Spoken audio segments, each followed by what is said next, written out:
and welcome everybody. So I'm very happy to give you a quick update on BioInvent. So also we had today our quarterly report, which I think was very well received. So just jumping right in. So this is our snapshot. As you remember, we are focusing on immuno-oncology. And we have a portfolio strategy, which means we not only have one program, but several programs, currently 5, that are in clinical development. And the company is rather integrated, so we have discovery, manufacturing, as well as clinical development, all under one roof, which allows us to push ahead with a broad portfolio.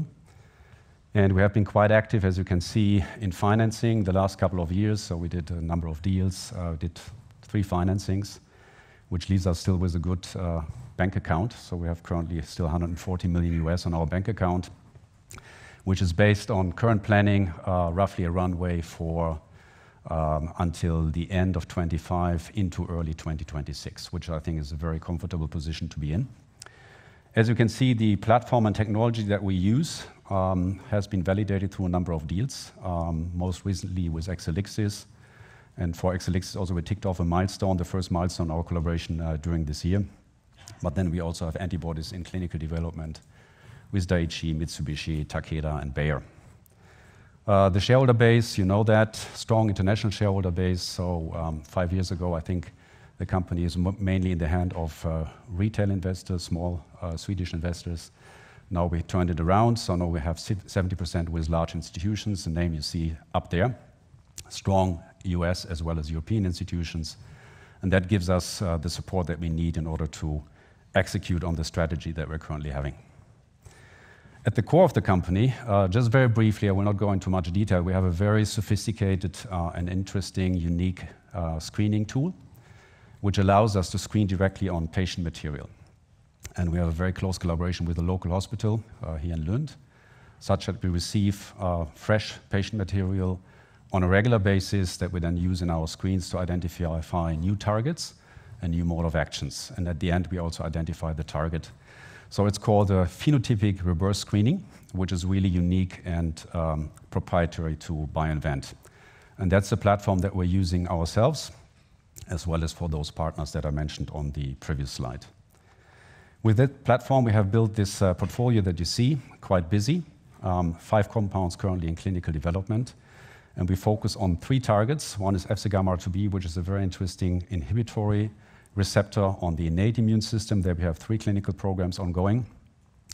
Then on TNF receptor 2, we also have currently 3 programs ongoing. So 2 different, 1 compound, soon 2 different compounds.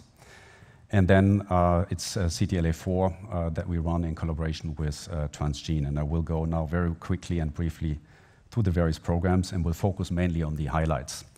So this is BI-1206, our lead for non-Hodgkin lymphoma that we run in combination with rituximab. We have finished the dose escalation. We have seen very good responses. You can see 3 partial responses, 4 complete responses, a couple of stable diseases.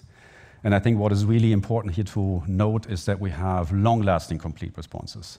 So now we have 3 patients that are more than 2.5 years in complete response, which is almost cured. And I think that's exactly what the regulators are looking after. So the status here is we develop 2 versions, IV as well as sub-Q.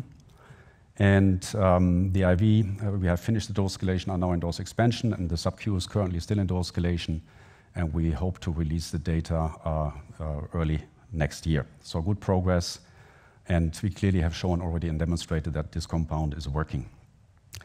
Then we developed this one also in combination with pembrolizumab for solid tumors. They were a little bit more early. It's still in dose escalation. But we have seen also already quite some nice signs of efficacy. We have 2 stable diseases, 2 partial responses, and you have to keep in mind those are patients that have seen a number of anti-PD-1 or anti-PD-L1 containing regimens, and that did not respond anymore. And if you see response here, it's a big deal. So also here we're quite bullish, and we have started also the sub-Q version for BI-1206 also in development in combination with pembrolizumab. 1607, this is our second anti-Fc-gamma-RIIb, so you can see what we're trying to do. Once we have identified an interesting target, we try to own the space. We are not only developing one compound, but normally several compounds. and 1607 is currently in clinical development in combination with trastuzumab.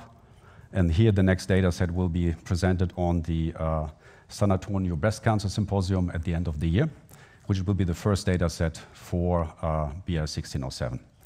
So the study is running well. We see the PK/PD that we want to see. We see safety, and the rest will be presented on the San Antonio Breast Cancer Symposium. That's the next step there. Then moving into the TNF receptor 2, and maybe at the beginning a little bit of background. TNF receptor 2 is actually a new target from immuno-oncology. We were one of the first companies working on it. By now we have Novartis, BeiGene, and a couple of other companies also working on it, but we are still at least 1 year ahead of them, which is actually quite great. And we have released the 1808, and we developed it in 2 versions, as a single agent as well as in combination with pembrolizumab or Keytruda. And the single agent data is out, so we could see it's safe. We saw a couple of stable diseases, and what I can tell you is that we have an update on SITC, which is coming up, where we have further data to present on the single agent arm of BI-1808. So that would be the next step here, and then the first data set for the combination with pembrolizumab will be out during the first half of next year. Then BT-001, this is the combination that we run with Transgene as a joint venture. So we combine Transgene's oncolytic virus platform with our anti-CTLA-4 antibody. We have shown that it's safe. We could show first tumor responses. So we had a stabilization in injected lesion, 11 out of 18 patients, 50% overall tumor response, so actually quite nice. And we just moved now into the next step, or the next step of the clinical development, which is the combination with pembrolizumab, and that is now running.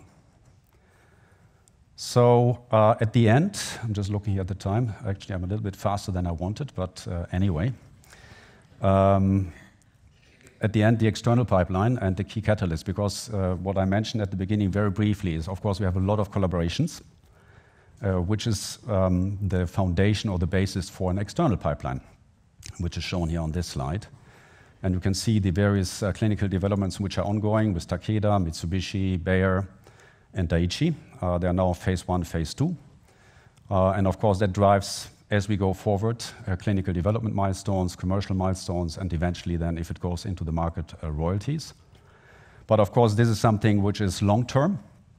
And I think the important message here is really that this is a validator of our platform. It's not only that BioInvent, we are using our platform to generate a portfolio and bring it into clinical development, but also those large pharmaceutical companies are doing it.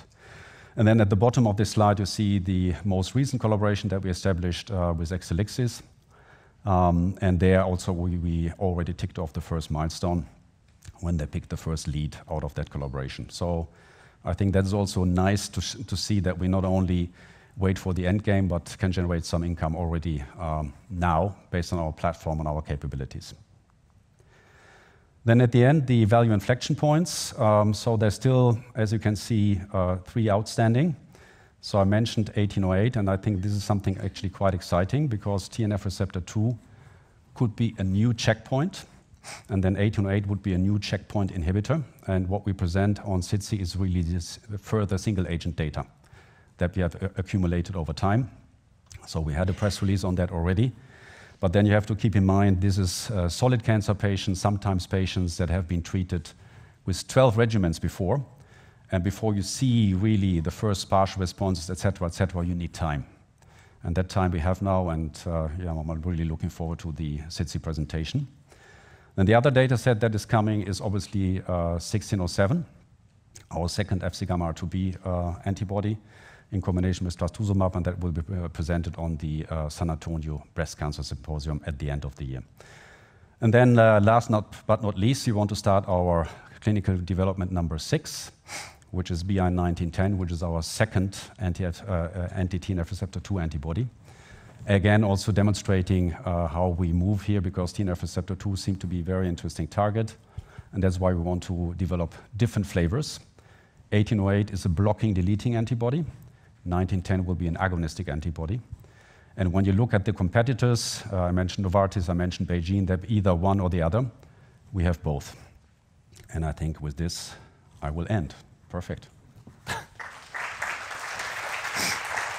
Thank you, Martin. Perfect timing.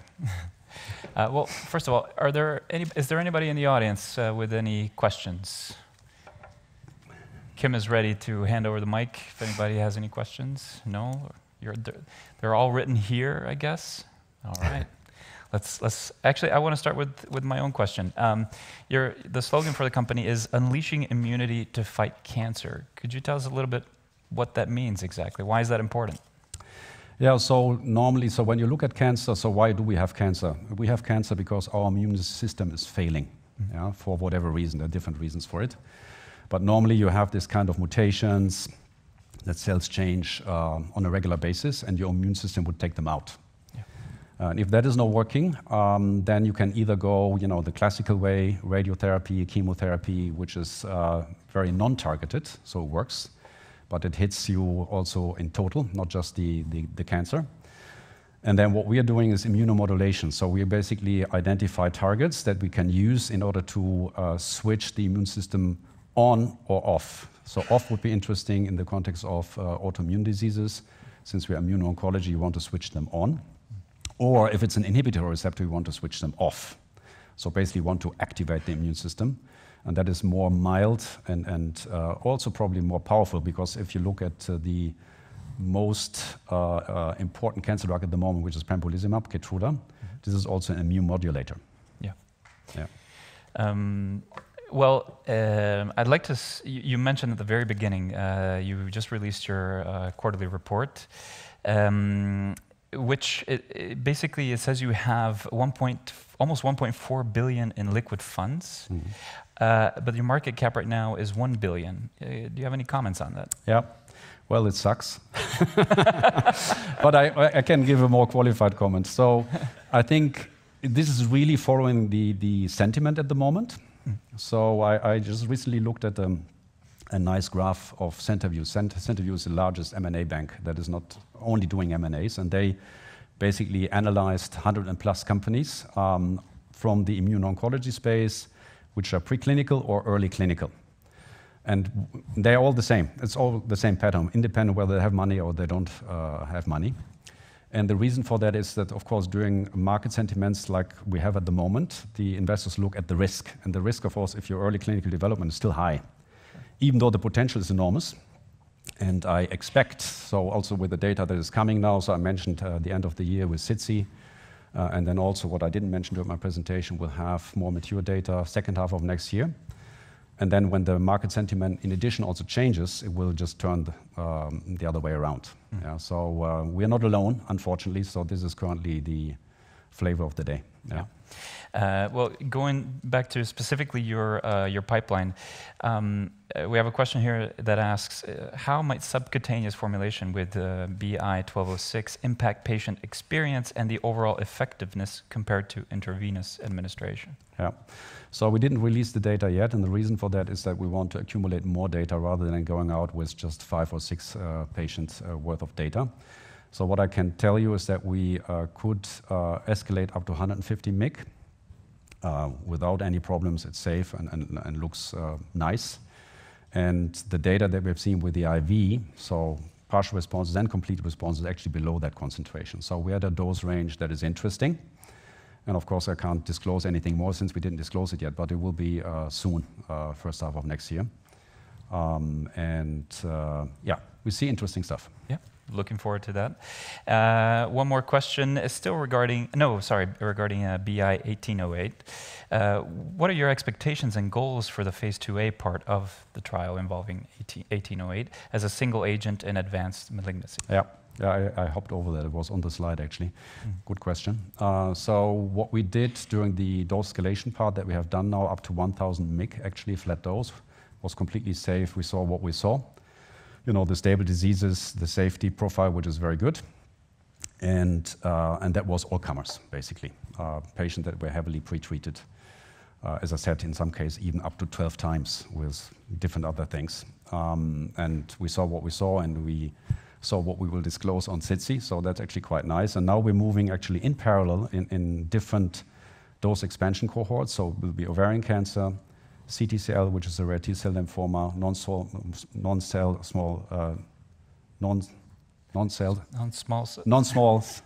cell lung cancer. Thank you. And then it will be also melanoma. And actually, melanoma is actually quite interesting. So there are three very interesting. Non-small cell lung cancer is obvious. We should do because it's a very large indication and we have potential there. Ovarian cancer is very interesting because that's where we identified the target using our F.I.R.S.T platform. And there's no immune checkpoint treatment approved yet, which makes it very interesting because that will be then checkpoint naive patients. Melanoma, we can actually work quite close to first line, which makes it also super interesting as a single agent. And then CTCL is interesting because those T-cell lymphoma cells express the target themselves. And those trials will all run the same way. So we'll have first a signal-seeking part, which will be around 15 patients. And then once we see a signal, we move into a dose optimization part, which will be another 20 patients. So that means at the end, you would have an interesting patient data set of about 35 patients. And when you see a good signal there, then I think we are very much in business. Sounds very interesting. Well, thank you so much, Martin, for answering these questions and your presentation. Thank you. Yeah.